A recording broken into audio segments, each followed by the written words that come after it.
Good days guys! Meron kaming email na natanggap at kailangan namin mag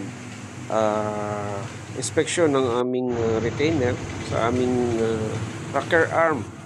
So, eto, meron kami natagpuan na may crack. So, kailangan natin ito tanggalin. Sabi ng opisina, remove and replace new.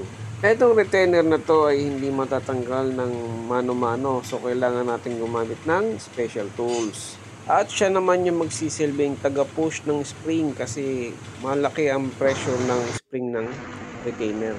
Yan na guys, natanggal na namin at ini-inspection pa namin baka may crack yung kanyang springs. Bali, nakita na wala namang crack at ito ibabalik na lang namin. At hindi naman naapektuhan dahil nga doon sa retainer na crack na yun. At dahil nga utos ay replace new, ito na ang bago niya.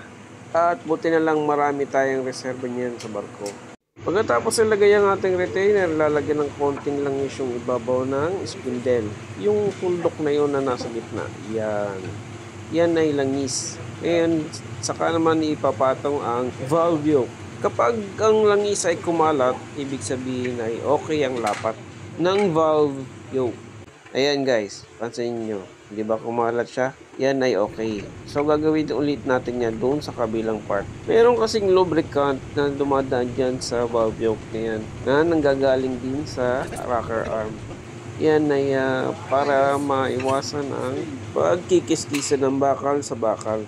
At the same time, magiging lubricant din siya para naman maganda ang play ng mga springs. So okay na tayo sa valve yoke at saka sa spring. Dito na tayo sa rocker arm. Ay assemble na lang natin yan ng maayos. Siyempre, dapat yung mga bolt ay intact at saka may tamang sukat ng higpit. Hindi po kasi pwede yung higpit lang basta. Meron po kasi yan na sukat sa tamang higpit. At ito yung dahilan. Kaya namin tinanggal. Ayan. Crack.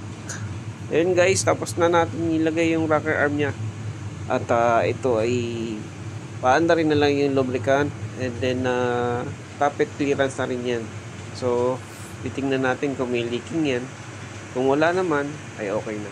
Tapos na naman ang ating job order for today. Thank you for watching guys. Bye-bye!